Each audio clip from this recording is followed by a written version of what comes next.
So today I'm going to show you how to take your shell on your Pro controller and replace it. You can make your Pro controller look like this. This will be our final product. And even if you don't know how to use tools or if you've never taken apart a controller, it is pretty easy to do. Today's video will show you how to do this with video.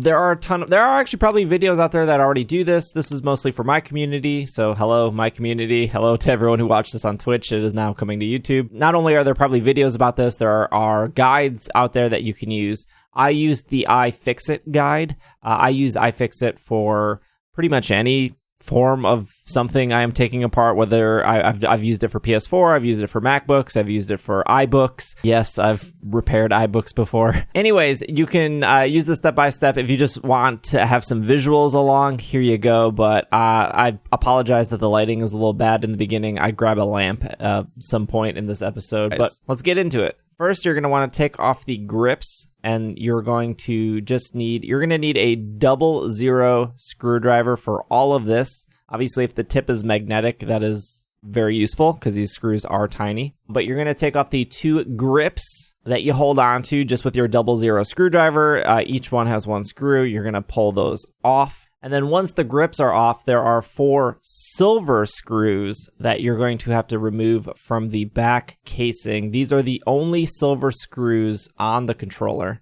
And that's going to remove the back plate, which is one of the things we are replacing. We're going to be replacing this back plate here that says Nintendo on the back. And then we're going to be replacing front part with the same purple greenish thing that I got. Now, I got my replacement shells off Amazon. I think they were off Amazon. But you can also find them on eBay. Replacement shells. You can actually find some on Etsy. They have like wooden ones on Etsy if you're into that. But I just decided, I don't know, I like purple and green. It's cool. Worked for me. The main reason I was actually taking this controller apart is because my Y button was stuck. I don't know if like soda got in or G Fuel, or the Y button just kind of stuck and it felt real weird. B button a little bit as well. Joysticks were all good. X button triggers all good on my controller. I just figured that probably something sticky got on it. Or maybe I ate too many Doritos. I don't know. I needed to take it apart anyways to clean it. So I figured if I'm taking it apart, why not replace the shell? This controller's kind of been, it was my launch day controller actually. And it's kind of been sitting on the shelf for the last like 2 years. More than 2 years. I guess the Switch is longer than, yeah. So it broke like 2 years ago. So it's been sitting on the shelf for 2 years. Once we take the 4 screws off of that back plate, we are going to then take 5 more black screws out of the part of the plastic that is holding all the buttons in.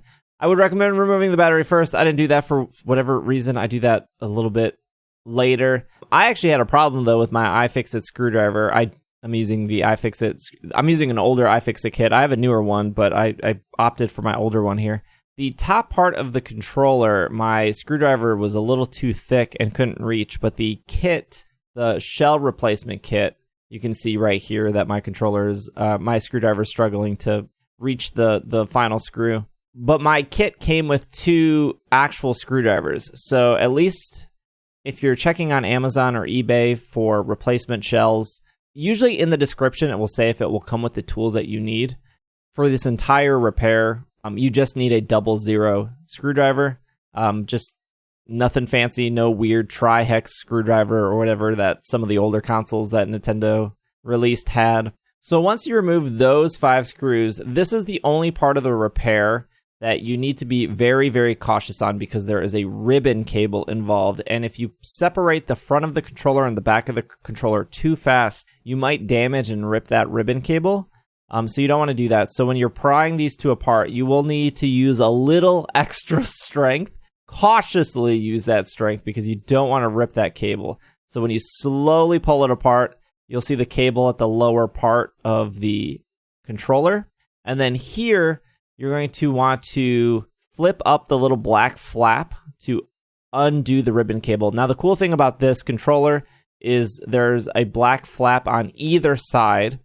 So if you do rip the cable, it's not attached to the board in a way where if you rip the cable, you'll have to order a whole new board because the cable is built into the board. Each of these have a little black flap that you can use your screwdriver, or I used what's called a black stick which is just like an ESD safe piece of plastic with a little point at the end. It kind of looks like a pencil, but it's not.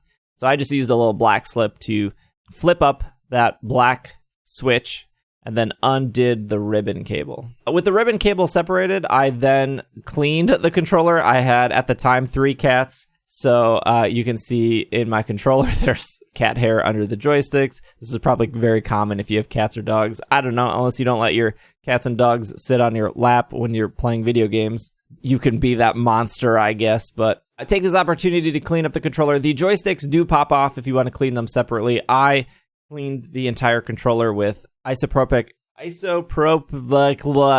iso alcohol, the stuff you get in the drugstore. I don't know, I'm stuttering to say it. It adds to comedic YouTube value. Mine was 70%, so I cleaned pretty much everything that you touch, the buttons, the joysticks, the back of the controller, the shoulder buttons. I cleaned all that with alcohol. I don't know, my YouTube editor might speed up the cleaning process here. So now the front part of the controller, where the 2 joystick holes are, obviously the buttons are hidden beneath that, and there is going to be a couple more black screws that hold down the buttons in the controller, but we need to transfer all those buttons to the new shell. So first we're going to want to undo another ribbon cable. It's right in the center. It's a smaller ribbon cable, but it also has that little black flap that we're going to want to flip up. And that ribbon cable is for the triggers. And then we're going to remove the 2 screws that hold that plate down. And with those 2 screws removed and the ribbon cable undone, we can pull the triggers off. And once you pull the triggers off, go ahead, clean those triggers up. I am sure they're dirty because your controller's dirty. Clean your controller is the point of this video, really. And then once your triggers are cleaned, you can remove the very last part of the board, which is held in by 2 more black screws. And once that comes off, you can then access the D-pad, all the buttons, including the start, select, the home, the share button. And you're going to want to take all of those out and then clean those as well. And then once all your buttons are cleaned, you're going to put them into your new shell. There's a lot of deep cleaning here at this point. I took my time with this just because I was talking with Twitch chat, so I was in no rush. Ideally, though, I believe iFixit says that this is like a 20-minute project. If it's your first time doing it, it might take you closer to like a half hour to 45 minutes. If you've opened controllers before, you could probably easily get this done in less than 10 minutes. So you can start placing your buttons back in if you need reference. Look at another Pro controller. If you forgot where the A's and the B's go, it's pretty dummy proof though. And then you're going to want to put back in the board that controls all the buttons with the 2 screws there, the 2 black screws. Hopefully you put your screws in an order where you remember when you put them back in. One screw is going to be to that far left, and the other screw is going to be right next to that ribbon cable. You're going to get a little bit of a wobble here. It's not going to be a super tight fit. I will say, if this is your first time doing these controllers, don't go super, super tight until everything is kind of in place, because you don't want to over tighten or crack anything. But when I first put this board back in on top of the buttons, it was wobbly. So just keep that in mind. Once you put the second board on top, which is the one that connects with that ribbon cable with the L and R buttons, it does get a little tighter. And then I went in and then I tightened that left and right screw on the first board a little bit more, and then we got rid of the wobble altogether.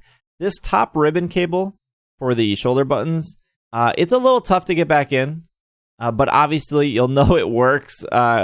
You will know if you didn't put it in all the way if your L and R buttons are not working after you powered it on. But be careful not to rip this cable because it is attached to the shoulder buttons. So unlike the first ribbon cable, if you rip this cable, that's going to be a little bit more expensive to fix. Once you apply the 2 screws to lock down those shoulder buttons onto the top board, you are then going to start putting the front and the back together. So you're going to want to connect the ribbon cable back to the back casing or the front casing, because like I said earlier, you can flip that gate on either the front part of the ribbon cable or the back part. There is no click when you put the front of the controller and the back of the controller back together. If you've ever opened a PlayStation 4 controller, there's like an obvious click where it clicks into place. There's no like hard click here on the switch. Once you reattach the ribbon cable and line it up and put it back together, you're going to use those 5 black screws to lock the case together. And then you're going to use the 4 silver screws to put that back plate back on. And then you're going to use the 2 final black screws to put the grips on. And that's pretty much the entire repair. Obviously, you watched it. If you need more help with this or you're stuck, feel free to leave a comment below. It's a pretty straightforward repair.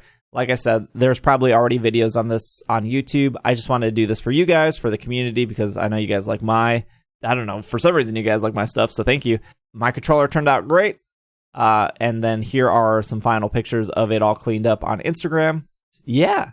If you had a sticky controller, for whatever kind of sticky you got, hopefully food sticky. But if you have a sticky controller and you needed to fix a button, it's really easy to do. But hey, if you're opening it, maybe you want to replace the shell. I think this shell for me was like $16. So it was just a fun project to do anyways.